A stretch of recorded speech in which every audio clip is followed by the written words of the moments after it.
దూరదర్శన్ ప్రేక్షకులకు నమస్కారం. ప్రపంచ రక్తదాతల దినోత్సవం సందర్భంగా దూరదర్శన్ అందిస్తున్న ప్రత్యేక కార్యక్రమానికి స్వాగతం. మరి ఇవాల్టి కార్యక్రమంలో రక్తదానం ఆవశ్యకత, రక్తదాతల ప్రాముఖ్యత గురించి మనకు తెలియజేయడానికి ఈరోజు మనతో ఉన్నారు Indian Red Cross Society Andhra Pradesh state coordinator Shri BVS Kumar గారు. మరి వారితో మాట్లాడి మరిన్ని వివరాలు తెలుసుకుందాం. నమస్కారం సార్. నమస్తే అమ్మా. ఇవాల్టి కార్యక్రమానికి మీకు స్వాగతం. Give blood, give hope, together we save lives. రక్తం ఇద్దాం, ఆశ ఇద్దాం, అందరం కలిసి ప్రాణాన్ని కాపాడదాం అనే నినాదంతో ఈ సంవత్సరం రక్తదాతల దినోత్సవాన్ని జరుపుకుంటున్నాం. మరి ఈ సందర్భంగా రక్తదానం యొక్క ప్రాముఖ్యతని ఒకసారి తెలియజేయండి.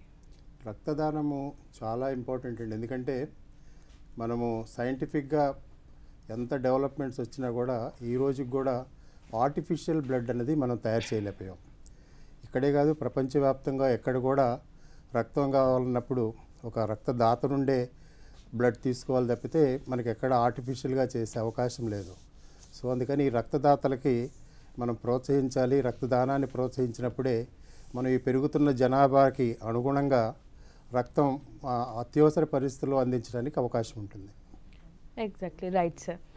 మరి బ్లడ్ డొనేట్ చేయటానికి రక్తదాతల యొక్క ప్రామాణిక అర్హత ఏంటి? అంటే వాళ్ళకి ఎవరు రక్తదానం చేయొచ్చు, ఇటువంటి బేసిక్ ఏముంటుందో ఒకసారి వివరించండి. అంటే ఎవరైనా కూడా 18 years అబవ్ 65 years బిలో ఉన్న వాళ్ళు, ఆరోగ్యవంతులైన వాళ్ళు ప్రతి ఒక్కళ్ళు కూడా బ్లడ్ డొనేట్ చేయొచ్చు. వాళ్ళకి మినిమం వెయిట్ ఏంటంటే బాడీ వెయిట్ 45 kgs ఉండాలి. 45 kgs కన్నా తక్కువ ఉన్న వాళ్ళ దగ్గర ఎనిమిక్గా ఉంటారు కాబట్టి వాళ్ళు రక్తదానం చేయడానికి అంత అర్హత ఉండదు. సో ఎవరైనా కూడా adults from 18 to 65 years 45 kgs body weight and above ఉన్న వాళ్ళు ఎవరైనా కూడా ఆరోగ్యంగా ఉన్న వాళ్ళు ఇవ్వచ్చండి. Okay okay sir. అంటే ఇప్పుడు మనకి బ్లడ్ డొనేషన్ అప్పుడు ఓన్లీ బ్లడ్డేనా, లేదంటే ఏ విధమైన ఎక్స్ట్రాక్ట్స్ ఉంటాయి? అంటే ప్లాస్మా డొనేషన్, వీటి గురించి కూడా ఒకసారి వివరించండి సార్. అంటే plasma is one of the part of the blood. మనకి బ్లడ్లో 3 మెయిన్ కాంపోనెంట్స్ ఉంటాయి. వన్ ఈజ్ ద ప్లాస్మా, తర్వాత రెడ్ బ్లడ్ కార్పస్కల్స్ అంటాం, ఆర్బీసీ అంటాం, అట్లాగే ప్లేట్లెట్స్. ఈ 3 కలిసిన కాంపోనెంట్స్ అన్నీ కలిపితేనే మనం హోల్ బ్లడ్ అంటాం దాన్ని. సో మనం రక్తదాత నుండి తీసుకునేటప్పుడు హోల్ బ్లడే తీసుకుంటాం. తీసుకున్న తర్వాత మన బ్లడ్ బ్యాంక్లో ఉన్న ఈ కాంపోనెంట్ సపరేషన్ ఫెసిలిటీస్ ఉంటాయి. అప్పుడు అక్కడ బ్లడ్ బ్యాంక్లో మనము వీటిని డిఫరెంట్ కాంపోనెంట్స్గా సపరేట్ చేసి ఏ కాంపోనెంట్ అయితే అవసరం ఉంటుందో పేషెంట్కి, ఏ కాంపోనెంట్ అయితే డాక్టర్ ప్రిస్క్రైబ్ చేస్తారో ఆ కాంపోనెంటే మనము ఆ పేషెంట్కి ఇస్తాం. Okay okay sir. అంటే మనకి ఒకసారి బ్లడ్ డొనేట్ చేసిన తర్వాత మళ్ళీ ఎంత కాలానికి బ్లడ్ డొనేట్ చేయొచ్చు? ఫ్రీక్వెంట్గా బ్లడ్ డొనేట్ చేయడం మంచిదేనా? అది ఆ వివరాలు ఒకసారి వివరించండి సార్. ఇది రక్తదానం అన్నది ప్రతి 3 నెలలకి ఇవ్వచ్చండి. కాకపోతే మనం ఏంటంటే జెంట్స్ అయితే కనుక ప్రతి 3 నెలలకు ఒకసారి ఇవ్వచ్చు, లేడీస్ అయితే కనుక ప్రతి 4 నెలలకు ఒకసారి ఇవ్వాలి. సో ఇది ఆరోగ్యంగా ఉన్నప్పుడు, వాళ్ళకి ఏ విధమైన ఇతర ఆరోగ్య సమస్యలు లేనప్పుడు జెంట్స్ 3 నెలలకు ఒకసారి ఇవ్వచ్చు, లేడీస్ 4 నెలలకు ఒకసారి ఇవ్వచ్చు. Okay okay. అంటే ఇప్పుడు బ్లడ్ డొనేట్ చేసినప్పుడు ఎటువంటి వాళ్ళకి ప్రాథమిక చికిత్సలు, అంటే ఎటువంటి మెడికల్ టెస్ట్ గో త్రూ అవుతారు వాళ్ళు? అసలు ఏ రకమైన టెస్ట్ చేస్తారు? ఒకళ్ళ దగ్గర నుంచి బ్లడ్ తీసుకోవాలి అంటే వాటి గురించి ఒకసారి తెలిపండి. అంటే మనము బ్లడ్ తీసుకోవాలన్నప్పుడు, బ్లడ్ డొనేట్ చేయడానికి ఎవరన్నా ముందుకు వచ్చినప్పుడు వాళ్ళకి బేసిక్గా మనము ఈ బీపీ ఇలాంటివన్నీ ఒక మెడికల్ టోటల్ హిస్టరీ అంతా తీసుకుంటాం, ఆ డోనర్ హిస్టరీ.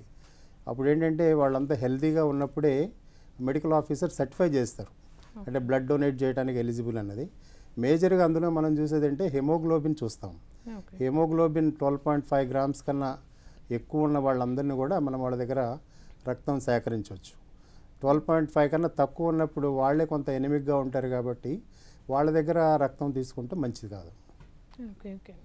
మనకి ఇప్పుడు చూసినట్లయితే టోటల్ లాట్ ఆఫ్ పాపులేషన్ ఉంది మనకి, కానీ దాతలు చాలా తక్కువ ఉన్నారు. దీని మీద రావాల్సిన అవగాహన ఒకసారి దాని గురించి వివరించండి. మనకి యాక్చువల్గా అడ్వాన్స్డ్ కంట్రీస్లో 2 to 3% బ్లడ్ డోనర్స్ ఉన్నారు పాపులేషన్లో. మనకి ఇక్కడ లెస్ దాన్ 1% ఉన్నారు ఇండియాలో. అంటే లేటెస్ట్ స్టాటిస్టిక్స్ ప్రకారం 0.8% ఆఫ్ ద పాపులేషనే రక్తదానం చేయడానికి ముందుకు వస్తున్నారు. సో అది ఇంకా కొంచెం పెంచాల్సిన అవసరం ఉంది. మనకు ఒక బేసిక్ థంబ్ రూల్ ఏమంటే 1% ఆఫ్ ద పాపులేషన్ అది యాన్యువల్ రిక్వైర్మెంట్ ఆఫ్ బ్లడ్. ఇప్పుడు సపోజ్ మన స్టేట్లో ఒక 5 కోట్ల మంది పాపులేషన్ ఉన్నారనుకోండి, అంటే 5 లక్షల యూనిట్లు ప్రతి సంవత్సరం కావాలి. సో అట్లాగే దేశానికి 145 కోట్లు, దానికి 1% కావాలి. కానీ ఇప్పుడు మనకేంటంటే 0.8% ఉన్నారు కాబట్టి ఇంకొక 0.2% కనుక రక్తదానం చేయడానికి ముందుకు వస్తే ఈ షార్టేజ్ అన్నది లేకుండా అవసరంలో మనము పేషెంట్స్కి అందించడానికి అవకాశం ఉంటుంది. Right sir. అంటే ఇప్పుడు రక్తదానం చేయాలనుకునే వాళ్ళకి బ్లడ్ క్యాంప్స్ దగ్గరికి వెళ్ళాలా, బ్లడ్ బ్యాంక్స్ దగ్గరికి వెళ్ళాలా, వీటి మీద వాళ్ళకి ఎటువంటి అవేర్నెస్ రావాలి? యాక్చువల్గా అంటే ఇండివిజువల్గా ఇవ్వాలన్నప్పుడు బ్లడ్ బ్యాంక్స్కి వెళ్ళటమే మంచిది.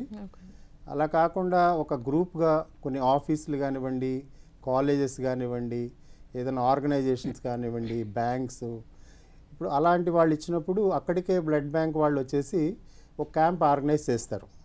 అక్కడ ఏమంటే అప్పుడు ఆ staff, medical officer, paramedical staff వాళ్ళందరూ కూడా ఆ రక్తదాతలు ఎక్కడైతే ఉంటారో ఆ స్థానానికే వచ్చి అక్కడ మొత్తం కూడా అరేంజ్ చేసి అక్కడే రక్తదానం తీసుకుంటారు. అది 1, 2 ఎవరైనా ఒకళ్ళిద్దరు, కొంతమంది ఏమంటే మ్యారేజ్ డేనో బర్త్డేనో అట్లా పర్టికులర్ డే ఉంటుంది వాళ్ళకి, ఆ రోజు వచ్చి రక్తదానం చేయాలనుకుంటారు. అప్పుడు వాళ్ళు బ్లడ్ సెంటర్కి వచ్చి ఇవ్వటం మంచిది. అదే రైట్ రైట్ సార్.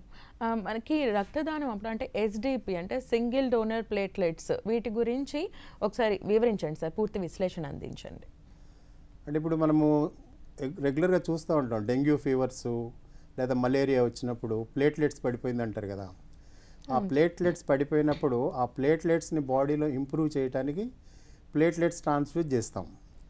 మామూలుగా ఏంటంటే మనము సింగిల్ డోనార్ ప్లేట్లెట్ అంటాం, ఎస్డిపి అంటే. మామూలుగా తీసుకున్నప్పుడు హోల్ బ్లడ్ క్యాంప్స్లో తీసుకున్నప్పుడు దానిలో మనం సపరేట్ చేసిన ఈ ప్లేట్లెట్స్కి లైఫ్ ఓన్లీ 5 డేసే ఉంటుంది. Platelets life 5 days. ఇప్పుడు ఈరోజు కనుక మనము రక్తదాత నుండి రక్తం సేకరించి ప్లేట్లెట్స్గా మనం తీసినప్పుడు అది ర్యాండమ్ ప్లేట్లెట్స్ అన్నది ఒక 5 రోజులకి ఆ ప్లేట్లెట్స్ దానిలో మళ్ళీ డిజింటిగ్రేట్ అయిపోయి 0కి వచ్చేస్తుంది. సో అలాంటి ప్లేట్లెట్స్ డెంగ్యూ ఫీవర్లో కానీ ఏదన్నా ఒక అవసరం ఉన్న పేషెంట్స్కి ప్లేట్లెట్ పడిపోయినప్పుడు వాళ్ళకి అలాంటి ప్లేట్లెట్స్ ఎక్కిస్తే ఉపయోగం ఉండదు. అప్పుడు ఎస్డిపి అంటాం. ఎస్డిపి అంటే సింగిల్ డోనర్ ప్లేట్లెట్స్. అంటే అప్పుడప్పుడు ఆ డోనర్ నుంచి ఆ ప్లేట్లెట్స్ సేకరించి వెంటనే వాళ్ళకి ఆ పేషెంట్కి ట్రాన్స్ఫ్యూజ్ చేస్తాం. అప్పుడు ఏంటంటే వాళ్ళకి ఆ ప్లేట్లెట్స్ పేషెంట్కి ఇంప్రూవ్ అవ్వడానికి అవకాశం ఉంటుంది.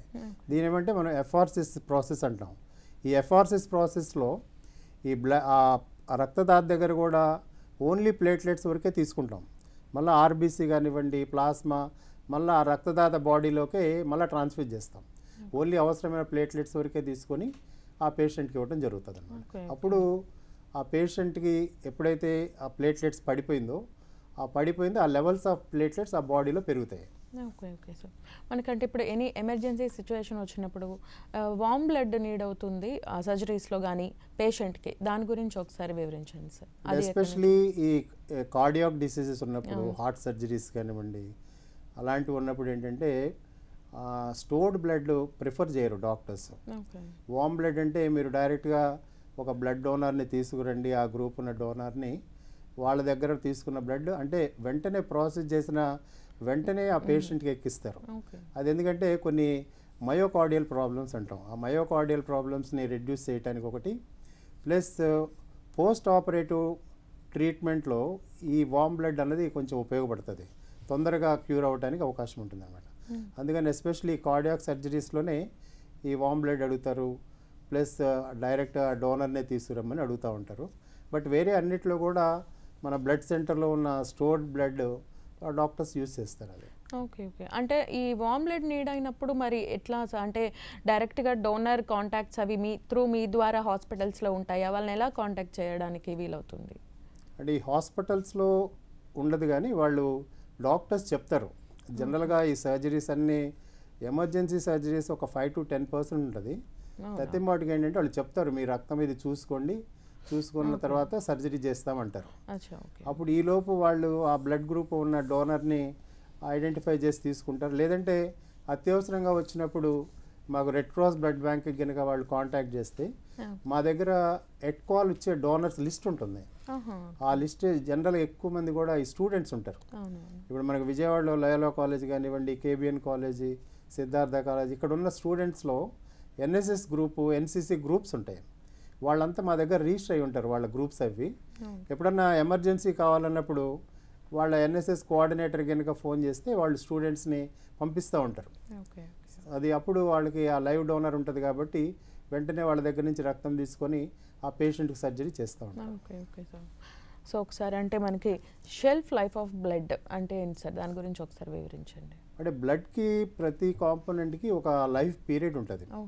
ఇప్పుడు అట్లాగే ఇప్పుడు మనము హోల్ బ్లడ్ ఉందనుకోండి, హోల్ బ్లడ్ మనము సేకరించిన తర్వాత 35 డేస్లో యూజ్ చేయాలి. అది 35 డేస్లో కనుక యూజ్ చేయకపోతే అది మళ్ళీ డిస్కార్డ్ చేయాల్సి వస్తుంది.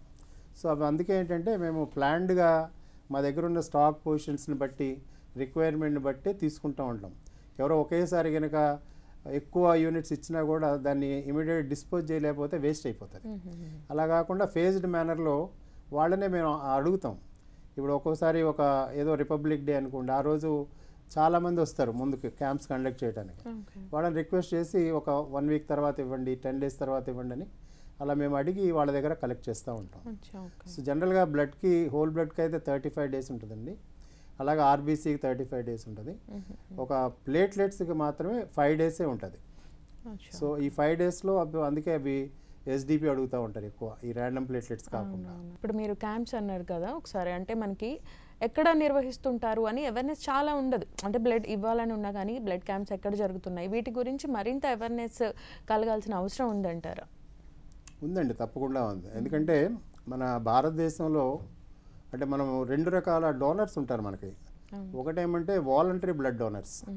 అంటే వాలంటరీ బ్లడ్ డోనర్స్ స్వచ్ఛందంగా వాళ్ళకై వాళ్ళే వచ్చి బ్లడ్ సెంటర్కి వచ్చి కానివ్వండి, లేదు వాళ్ళ కాలేజీలో వాళ్ళే ఇన్ఫామ్ చేస్తారు, మేము పలానా డేట్న మేము బ్లడ్ డొనేషన్ క్యాంప్ కండక్ట్ చేస్తాము, మీరు వస్తారా అని. అవన్నీ వాలంటరీ బ్లడ్ డొనేషన్స్. అలా కాకుండా కొంతమంది ఏంటంటే రీప్లేస్మెంట్ డోనర్స్ అని ఉంటారు. ఈ రీప్లేస్మెంట్ డోనర్స్ అంటే ఇప్పుడు ఎవరైనా ఒక వ్యక్తికి అత్యవసరంగా రక్తం అవసరమైనప్పుడు వాళ్ళకి సంబంధించిన వ్యక్తే వస్తారు. వాళ్ళ రిలేషన్స్, ఫ్రెండ్స్ ఎవరినో వీళ్ళు కన్విన్స్ చేసి తీసుకుంటారు. ఆ రీప్లేస్మెంట్ తీసుకొచ్చి వాళ్ళ దగ్గర బ్లడ్ తీసుకొని అది ఇవ్వమని అడుగుతారు. అట్లా రీప్లేస్మెంట్ చేస్తాం. ఇవి కాకుండా కొంత లెస్ పర్సంటేజ్లో ఈ ప్రొఫెషనల్ బ్లడ్ డోనర్స్ ఉంటారు. ఇది చాలా రిస్కీ ఫ్యాక్టర్. ఈ ప్రొఫెషనల్ బ్లడ్ డోనర్స్ ఏంటంటే వాళ్ళు డబ్బుల కోసం రక్తం అమ్ముకునే వాళ్ళలాగా ఉంటారు. ఎక్కువ మంది ఈ డ్రగ్ అడిక్ట్స్ కానివ్వండి, ఇలాంటి వాళ్ళే ఉంటారు ఈ ప్రొఫెషనల్ బ్లడ్ డోనర్స్. అలాంటి వాళ్ళని అవాయిడ్ చేయాలి. ఎందుకంటే వాళ్ళ దగ్గర ఉన్న తీసుకున్న బ్లడ్ దేనికి పనికిరాదు, అవతల ఇంకొక పేషెంట్కి కూడా హానికరంగా ఉంటుంది. సో ఈ రిస్క్ని అవాయిడ్ చేయడానికి వాలంటరీ బ్లడ్ డొనేషన్ ఎంకరేజ్ చేస్తాం. ప్రస్తుతం మన భారతదేశంలో 70% వాలంటరీ బ్లడ్ డొనేషన్ ఉంది, 30% సుమారుగా రీప్లేస్మెంట్ ఉంది. ఆ 30% కూడా వాలంటరీగా వస్తే quality of blood and safety of blood బాగా పెరుగుతుంది. ఎందుకంటే ఎవరికైతే వాళ్ళు వాలంటరీగా వచ్చి బ్లడ్ ఇస్తారో డెఫినెట్గా వాళ్ళకి అంత హెల్తీగా ఉంటేనే వచ్చి ఇస్తారు వాళ్ళు. అలా కాకుండా బ్లడ్ కోసము డబ్బుల కోసం ఇచ్చేవాళ్ళు వాళ్ళు హెల్తీగా లేకపోయినా కూడా డబ్బు కోసం వచ్చి ఇస్తారు. సో అలాంటప్పుడు ఆ బ్లడ్ సేఫ్ కాదు. సో మనం వాలంటరీ బ్లడ్ డొనేషన్స్ ఎంకరేజ్ చేయాలి. ఎస్పెషలీ యూత్ క్లబ్స్, కాలేజెస్లో, యూనివర్సిటీస్లో ఈ అవేర్నెస్ క్రియేట్ చేస్తూ ఉంటాం. మాకేంటంటే రెడ్ క్రాస్కి యూత్ రెడ్ క్రాస్ వింగ్స్ అని ఉంటాయి. యూత్ రెడ్ క్రాస్ వింగ్స్ అంటే కాలేజెస్లో 18 years అబోవ్ ఉన్నప్పుడు కాలేజెస్లో అన్నిట్లో, యూనివర్సిటీస్లో వాటన్నిటిలో కూడా యూత్ రెడ్ క్రాస్ యూనిట్స్ ఉంటాయి. జస్ట్ లైక్ ఎన్ఎస్ఎస్, ఎన్సిసి లాగా వాళ్ళందరికీ కూడా అవేర్నెస్ క్యాంప్స్ అవి కండక్ట్ చేస్తాం. అట్లాగే ఇప్పుడు రెడ్ క్రాస్ ఎన్సిసితో కూడా ఒక ఎంఓయూ చేసాం. మనకి దాదాపు ఒక ఆంధ్రప్రదేశ్లో 2,50,000 మంది ఎన్సిసి క్యాడెట్స్ ఉంటారు. ఎయిర్ ఫోర్స్ కానివ్వండి, నేవీ కానివ్వండి, ఇట్లా వాళ్ళందరికి కూడా వాళ్ళు కావాల్సినప్పుడు క్యాంప్స్ కండక్ట్ చేయాలని రెడ్ క్రాస్ కాంటాక్ట్ చేస్తారు. వాళ్ళకు కూడా మేమేంటంటే రెడ్ క్రాస్ తరఫు నుండి ఈ NCC, NSS and youth red cross వాళ్ళకి ఈ disaster management, disaster preparedness, first aid, CPR, environmental protection ఇలాంటి వాటిలో కూడా వాళ్ళకి ట్రైనింగ్ ఇస్తాం. సో వాళ్ళకి ఈ బ్లడ్ ఇంపార్టెన్స్, బ్లడ్ అవేర్నెస్ కూడా కొన్ని క్లాసెస్ లాగా తీసుకొని వాళ్ళ ద్వారా వాలంటరీ బ్లడ్ డొనేషన్స్ ఇంక్రీజ్ చేయడానికి ట్రై చేస్తాం. Okay okay sir. మనకి ఇప్పుడు చూసినట్లయితే మనకి యూనివర్సల్ డోనర్స్, యూనివర్సల్ రిసీవర్స్ ఉంటారు. విషదాతలు, విషగ్రహీతలు అంటాం మనం. ఒకసారి దాని గురించి, ఆ బ్లడ్ గ్రూప్స్ గురించి ఒకసారి సమాచారం అందించండి. మనకి మేజర్గా గ్రూప్స్ 4 గ్రూప్స్ ఉంటాయండి బ్లడ్లో. A group, B group, O group and AB group. So ఈ 4 గ్రూపులలో ఉన్న దానిలో ఓ నెగిటివ్ అన్నది మాత్రమే universal donor. O negative blood A group ఉన్న వాళ్ళకైనా కూడా ట్రాన్స్ఫ్యూజ్ చేయొచ్చు. అలా కాకుండా వేరే వాటికి ఏంటంటే మళ్ళీ కంపాటబుల్ గ్రూప్స్ ఉంటేనే చేయాలి. సో ఓ నెగిటివ్ చాలా తక్కువ ఉంటుంది. ఓ నెగిటివ్ వచ్చి మనకి యావరేజ్ 13% ఉంటుంది. మనకి అదే ఓ పాజిటివ్ అనేసరికి 30 to 35% of the population O positive ఉంటుంది. ఏ పాజిటివ్ కూడా ఉంటుంది. ఏ పాజిటివ్ కూడా 25 to 30% ఉంటుంది. బట్ యూనివర్సల్ డోనర్గా ఓ నెగిటివ్ అనేది మాత్రం చాలా తక్కువ ఉంటుంది, 13% ఉంటుంది. ఓకే. అండ్ ఈ మనకు బ్లడ్ బ్యాంక్స్ నిల్వల గురించి ఒకసారి అదేవిధంగా state wise red cross blood బ్యాంక్స్ని కాంటాక్ట్ చేయడం గురించి మీరు ఇచ్చే ఒక సలహా. అంటే మాకు ఏపీ రెడ్ క్రాస్ యాప్ ఒకటి ఉంది. ఏపీ రెడ్ క్రాస్ యాప్ మనకి ఈ గూగుల్ స్టోర్లో ఉంటుంది. ఆండ్రాయిడ్ ఫోన్ ఉన్న వాళ్ళు ఎవరైనా కూడా ఈ యాప్ని డౌన్లోడ్ చేసుకుంటే దానిలో కనుక రిజిస్టర్ అయితే వాళ్ళకి ఏ జిల్లా వాళ్ళైనా కూడా యాప్ ద్వారా వాళ్ళకి నియరెస్ట్ రెడ్ క్రాస్ బ్లడ్ బ్యాంక్లో ఉన్న స్టాక్ పొజిషన్స్ అవి అందులో డిస్ప్లే అవుతాయి అన్నమాట.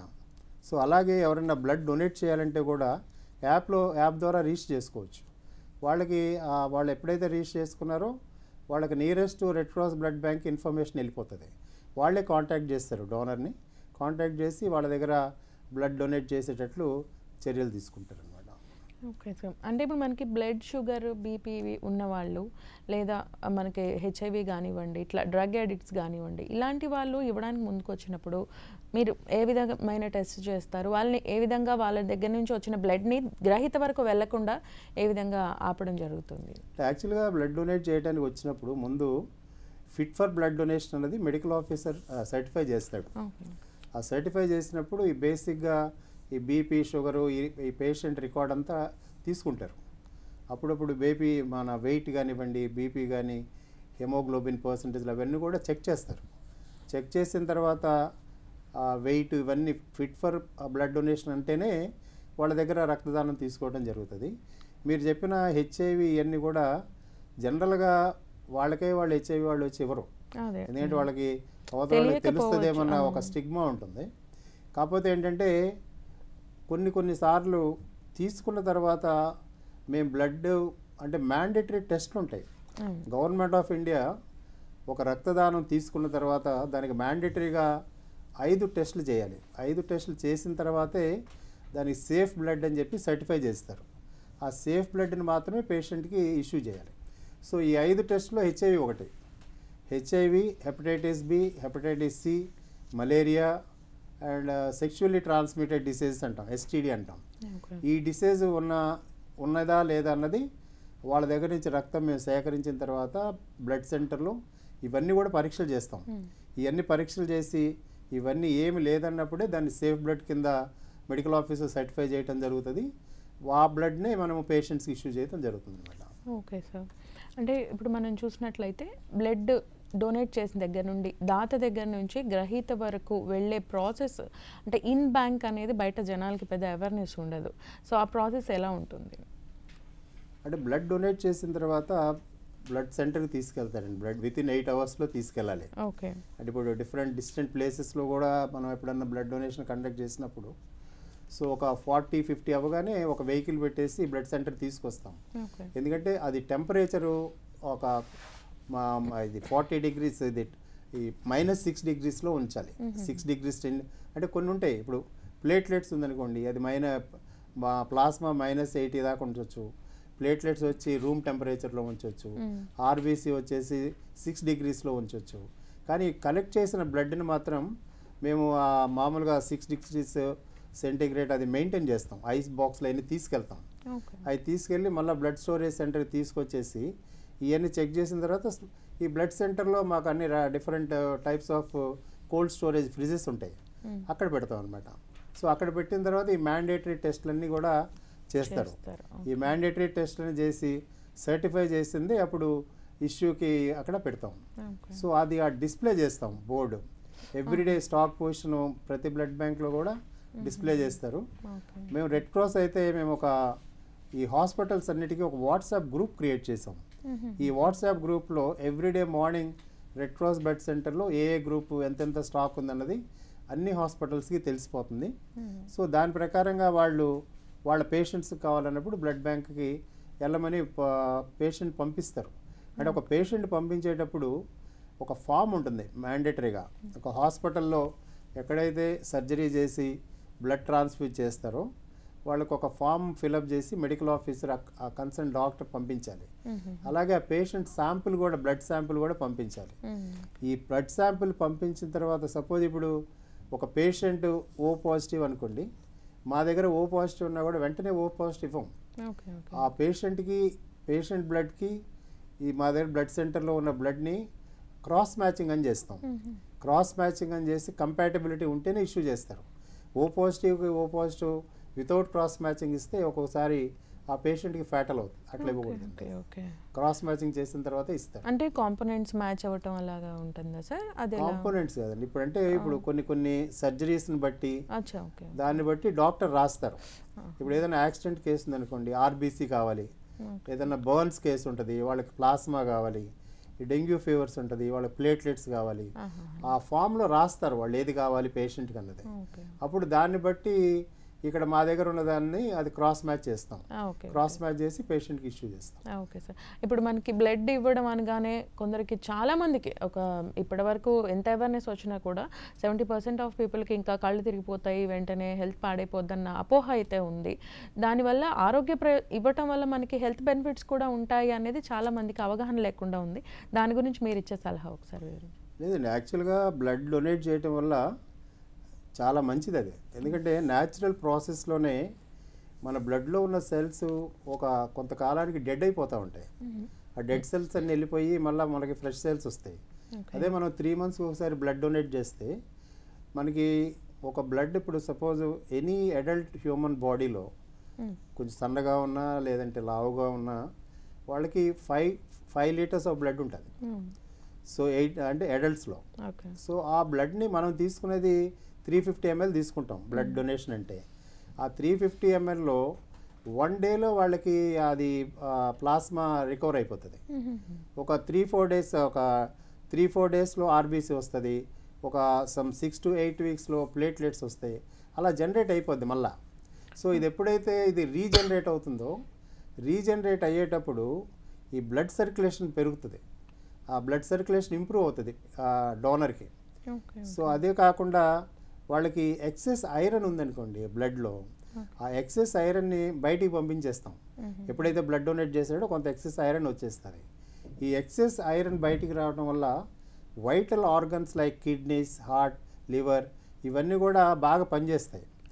అదేవిధంగా కార్డియాక్లో కూడా మన కార్డియాలజీలో ఈ హార్ట్లో మీరు వినే ఉంటారు కదా, హార్ట్ బ్లాక్స్ వస్తాయి, బ్లడ్ థిక్ అవుతుంది. ఈ ఐరన్ కనుక ఫ్రీక్వెంట్గా అప్పుడప్పుడు ఇట్లా బయటికి పంపించేస్తే ఆ లెవెల్స్ కనుక తగ్గిస్తే, బ్లడ్లో ఐరన్ లెవెల్స్ తగ్గిస్తే వాళ్ళకి బ్లడ్ థిక్నెస్ తగ్గుతుంది. అంటే విస్కాసిటీ అంటాం. ఈ బ్లడ్ విస్కాసిటీ తగ్గుతుంది. అదేవిధంగా ఈ క్లాట్స్ రావటం, హార్ట్ అటాక్స్ రావడానికి కూడా ఛాన్సెస్ తగ్గుతాయి అన్నమాట. సో రక్తదానం చేసినందువల్ల ఇవన్నీ హెల్త్ పరంగా వాళ్ళకి అడ్వాంటేజ్ ఉంటుంది. అదేవిధంగా ఇవన్నీ కాకుండా కొన్ని ప్రాణాలని మనం నిలబెట్టామన్న వాళ్ళకి ఒక సాటిస్ఫాక్షన్ ఉంటుంది. So that is more important. ఇవన్నీ కూడా ఎప్పటికైనా వాళ్ళు చెప్పుకుంటారు, మేము ఒక రక్తదానం ఇస్తే ఒకళ్ళు ఇట్లా ఇమీడియట్గా ఎమర్జెన్సీలో ఉన్నప్పుడు వాళ్ళకి ప్రాణదానం చేసినట్లు అన్నట్లు. సో ఆ సాటిస్ఫాక్షన్ ఎక్కువ ఉంటుంది వాళ్ళకి. Right sir. మనకి ఇప్పుడు చూసినట్లయితే కొన్ని ఆధ్యాత్మిక క్షేత్రాల్లో కూడా డొనేట్ చేస్తే దర్శనముకి కల్పించడం అది చూస్తున్నాము. అంటే అది ఓకేనా, అంటే అది కరెక్ట్గా యూజ్ అవుతుందా ఆ బ్లడ్ అనేది, ఒకసారి దాని గురించి తెలియజేయండి. అంటే యాక్చువల్గా అంటే ఇప్పుడు ఈ పుణ్యక్షేత్రాలకు వెళ్ళినప్పుడు సో కొంతవరకు వాళ్ళు ఒక మంచి పనులు చేయాలని వెళ్తూ ఉంటారు. అంటే తిరుపతిలో యాక్చువల్గా తిరుమలలో ఉంది, షిరిడీలో కూడా టెంపుల్లో పెట్టారు. సో అలాగే అదేమంటే అక్కడ టెంపుల్లో వాళ్ళు ఒక దైవ కార్యంగా భావిస్తారు రక్తదానం అన్నది. ఇప్పుడు ఏ దానం, ఇప్పుడు పుణ్యక్షేత్రాలకు వెళ్ళినప్పుడు దాన ధర్మాలు చేస్తుంటారు కదా. సో వాటన్నిటికన్నా గొప్ప దానం రక్తదానం. వేరే దానం ఏ చేయాలన్నా కూడా వాడికి డబ్బు కావాలి. బట్ అదే రక్తదానం చేయాలంటే వాళ్ళకి మంచి మనసు ఉంటే చాలు, డబ్బు ఉండే అవసరం లేదు. అవును. సో అదేవిధంగా వాళ్ళకు కూడా ఏంటంటే ఒక ఇన్సెంటివ్ లాగా ఈ గుడులు వాళ్ళు తిరుపతిలో కానివ్వండి, షిరిడిలో కానివ్వండి, అక్కడ వాళ్ళకి ఒక ప్రయారిటీ దర్శనానికి టికెట్స్ ఇస్తున్నారు. అదేవిధంగా ఇక్కడ విజయవాడలో కూడా మనం కూడా కనకదుర్గ అమ్మవారి గుడిలో ట్రై చేస్తున్నాం. సో ఎండోమెంట్స్ డిపార్ట్మెంట్ కనుక అది ఒప్పుకుంటే మేము అక్కడ మాకు మొబైల్ బ్లడ్ డొనేషన్ బస్ అని ఉంది. ఒక ఎయిర్ కండిషన్ బస్ ఉంది మా దగ్గర. ఆ ఎయిర్ కండిషన్ బస్లో ఎట్ ఏ టైము 3కి రక్తదానం తీసుకోవచ్చు. సో ఆ బస్సు కనుక మనము ఆ గుడి దగ్గర పెట్టినప్పుడు ఎవరన్నా బ్లడ్ డొనేట్ చేస్తే వాళ్ళకి కనుక దర్శనం డిపార్ట్మెంట్ ఒప్పుకొని ఎండోమెంట్స్ కనుక ఇస్తే వాళ్ళని ఒక విధంగా భక్తుల్ని ప్రోత్సహించినట్లు అవుతుంది అనమాట. అవునవునండి, రైట్. ఎగ్జాక్ట్లీ మనకి జూన్ 14న బ్లడ్ డోనర్స్ డే సెలబ్రేట్ చేసుకోవడానికి కారణం ఏమనే ఉందా అండి? ఎగ్జాక్ట్ ఈ డేట్ మనకు సెలబ్రేట్ చేసుకోవడానికి అది ఉందండి. ఇదేమంటే యాక్చువల్గా మనకి బ్లడ్లో ఈ గ్రూప్స్ ఉన్నాయన్నది, ఓ అన్నది, ఏ అన్నది, బి అన్నది, ఈ గ్రూప్స్ ఉన్నాయని కనిపెట్టిన ఒక డాక్టరు, ఆస్ట్రియా డాక్టర్, ఆయన డాక్టర్ కార్ల్ ల్యాండ్స్టైనర్. ఈ కార్ల్ ల్యాండ్స్టైనర్ అన్న ఆయన 1868లో ఆస్ట్రియాలో జన్మించాడు. ఆయన ఫస్ట్ టైము ఈ గ్రూప్స్ ఉన్నాయి బ్లడ్లో అన్నది కనుక్కున్నాడు. సో అదేవిధంగా అందుకని ఆయన బర్త్డే 14th జూన్. సో ఆయన బర్త్డేని వరల్డ్ వైడ్గా బ్లడ్ డోనర్ డే కింద మనము సెలబ్రేట్ చేస్తాం. అదేవిధంగా is considered to be the father of blood transfusion. ఈ బ్లడ్ ట్రాన్స్ఫ్యూషన్ కూడా ఆయనే చాలా కృషి చేశారు. So is one of the మన నోబెల్ ప్రైజ్ కూడా వచ్చింది సైన్స్లో ఆయనకి. సో ఆయన జన్మదినాన్ని మనము వరల్డ్ బ్లడ్ డోనర్ డే కింద చేస్తాం. ఆ వరల్డ్ బ్లడ్ డోనర్ డే రోజు ఈ అవేర్నెస్ ప్రోగ్రామ్స్ చేస్తాం. అదేవిధంగా ఈ బ్లడ్ డోనర్స్ని, బ్లడ్ డొనేట్ చేసే ఆర్గనైజేషన్స్ని, ఈ మోటివేటర్స్ని, వీళ్ళందరినీ కూడా గుర్తించి వాళ్ళకి అవార్డ్స్ ఇవ్వడం జరుగుతుంది. గుంటూరులో ఒక పెద్ద కార్యక్రమం పెట్టి రాష్ట్రం మొత్తం మీద కొంతమందిని సెలెక్ట్ చేసి వాళ్ళకి అవార్డ్స్ ఇస్తా ఉన్నాం. Right sir. మనకి ఈ సంవత్సరం రక్తదాతల దినోత్సవం సందర్భంగా భారత ప్రభుత్వం మొదటిసారి ఇచ్చేవారు, తరచుగా ఇచ్చేవారు, ఇద్దరికి కూడా బెనిఫిట్ ఉండాలి, ఇద్దరికి ప్రోత్సాహకాలు ఉండాలి అనే విధంగా నినాదంతో ముందుకు పోవడం అయితే జరుగుతుంది. మరి ఆ రకంగా చూసినట్లయితే వాటికి ఎటువంటి ప్రోత్సాహాలు, ఇప్పుడు మీరు అన్నట్టు వాళ్ళకి సత్కారం కానీ ఏదైనా చిరు ప్రోత్సాహం కానీ వాటి గురించి మరింత అవేర్నెస్ కలగాల్సిన అవసరం ఉంది. దాని గురించి ఒకసారి వివరించి. అంటే జనరల్గా బ్లడ్ డొనేట్ చేసిన వాళ్ళందరికీ కూడా వాలంటరీగా బ్లడ్ డొనేట్ చేసిన వాళ్ళకి మనం ఒక సర్టిఫికెట్ ఇస్తాం. అంతకుముందు ప్రతి బ్లడ్ డోనర్కి కూడా గవర్నర్, మాకేంటంటే రెడ్ క్రాస్కి రాష్ట్ర గవర్నర్ గారు అధ్యక్షులు. సో గవర్నర్ గారి సంతకంతో ఒక సర్టిఫికెట్ ఇచ్చేవాళ్ళం.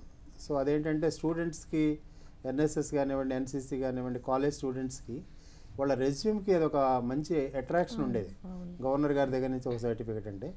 ఇప్పుడు ఏంటంటే ఎక్కువైపోయారు కాబట్టి జిల్లా కలెక్టర్స్ ద్వారా ఇస్తున్నాం. సో కలెక్టర్స్ మాకు రెడ్ క్రాస్కి జిల్లా యూనిట్స్కి ప్రెసిడెంట్స్ ఉంటారు. సో వాళ్ళ ద్వారా ఇస్తున్నాం.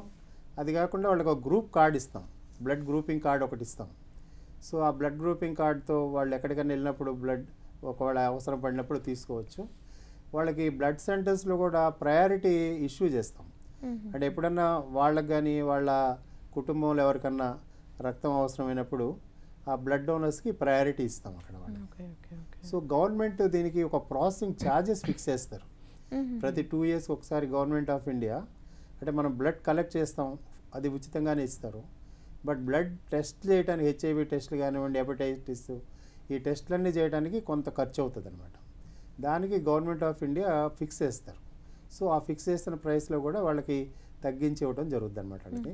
అదేవిధంగా మనకి ముఖ్యంగా కొంతమంది ఈ కమర్షియల్ ఆర్గనైజేషన్స్ ఉన్నాయి. సో అంటే కార్పొరేట్ కంపెనీస్, వాళ్ళు ఏంటంటే డిస్కౌంట్ కూపన్స్ అని ఇస్తానికి ముందుకు వస్తున్నారు. సో ఎవరైనా బ్లడ్ డొనేట్ చేస్తే వాళ్ళు ఒక డిస్కౌంట్ కూపన్ ఇస్తారు. వాళ్ళ దగ్గర కొన్నప్పుడు 25% అన్నట్లా ఆ డిస్కౌంట్ ఇస్తూ ఉంటాం. అది కూడా ఒక రకమైన ప్రోత్సహించడం, బ్లడ్ డొనేషన్ ప్రోత్సహించడం.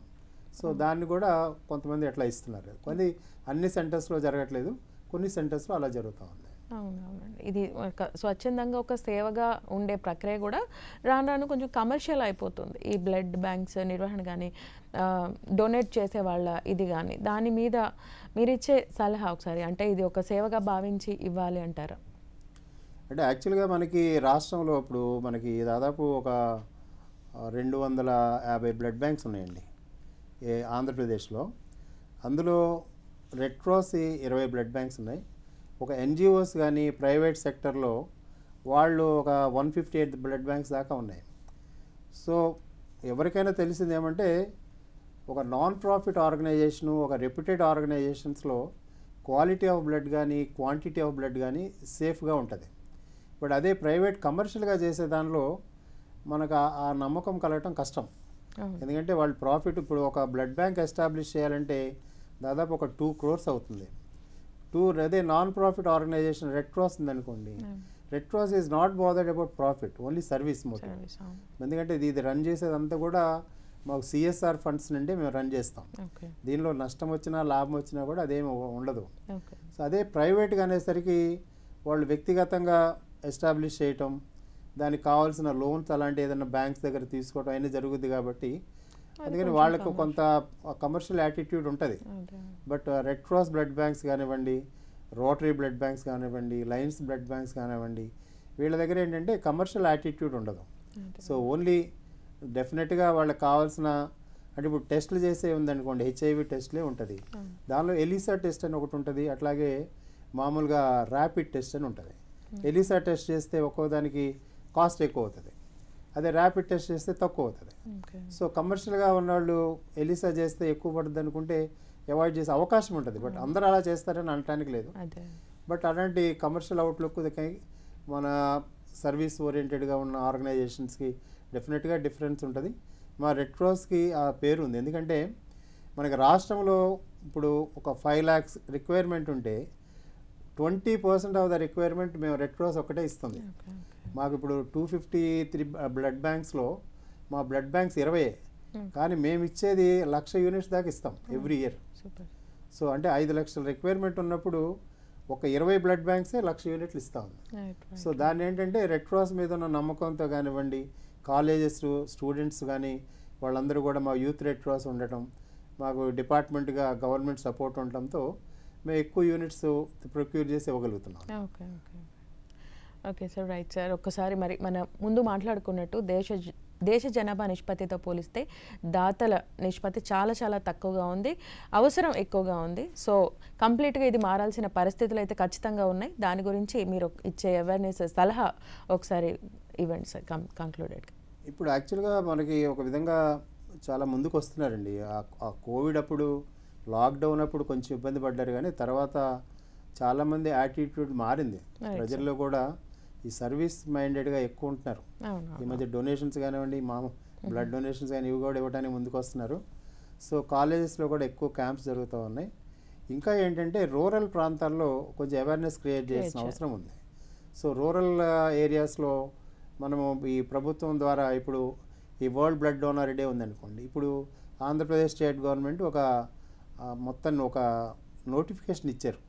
సో ఆల్ డిపార్ట్మెంట్స్ అన్నీ కూడా గ్రామీణ ప్రాంతాల్లో, పట్టణ ప్రాంతాల్లో కూడా అవేర్నెస్ క్యాంప్స్ కండక్ట్ చేస్తున్నారు ఇప్పుడు. సో అట్లాగే అంటే ఫ్రీక్వెంట్గా ఒక 3 నెలలకు 4 నెలలకు ఒకసారి ఏ ప్రోగ్రామ్స్ కింద కండక్ట్ చేస్తే డెఫినెట్గా అవేర్నెస్ పెరుగుతుంది. ఇప్పుడు ఈ గ్రామీణ ప్రాంతాల్లో కూడా యూత్ ముందుకు వస్తారు బ్లడ్ డొనేట్ చేయడానికి, మనకి ఈ షార్టేజ్ పోతుంది. వాలంటరీ బ్లడ్ డొనేషన్ కూడా మనం 100% రీచ్ అవ్వడానికి అవకాశం ఉంటుందండి, తప్పకుండా అవకాశం ఉంటుంది. Okay sir, right sir. ఈరోజు స్టూడియోకి వచ్చి రక్తదానం గురించిన ఆవశ్యకతను తెలియజేసినందుకు చాలా థ్యాంక్ యూ సార్. మీరు ఈ సేవలో మరింతగా ముందుకు వెళ్ళాలని, యాజ్ ఎ స్టేట్ కోఆర్డినేటర్ మరింతగా ఈ సేవలో ముందుకు వెళ్ళాలని మనస్ఫూర్తిగా కోరుకుంటున్నాం. Thank you sir. Thank you so much. Thank you very much. మా బ్లడ్ బ్యాంక్స్ గురించి చెప్పడానికి కూడా మీకు ఒక అవకాశం ఇచ్చినందుకు మీ అందరికీ కూడా మేము ధన్యవాదాలు తెలియజేస్తున్నాం. Okay sir, thank you. Thank you. So మరి చూసారు కదండి, ప్రపంచ రక్తదాతల దినోత్సవం సందర్భంగా దూరదర్శన్ అందించిన ప్రత్యేక కార్యక్రమం. ప్రతి ఒక్కరూ ముందుకొచ్చి రక్తదానం ఆవశ్యకతను తెలుసుకొని రక్తదానం చేయండి, ప్రాణాలని కాపాడండి. సో ఇది ఇవాల్టి కార్యక్రమం. ఇంకో కార్యక్రమంలో మళ్ళీ కలుద్దాం. అంతవరకు సెలవు, నమస్కారం.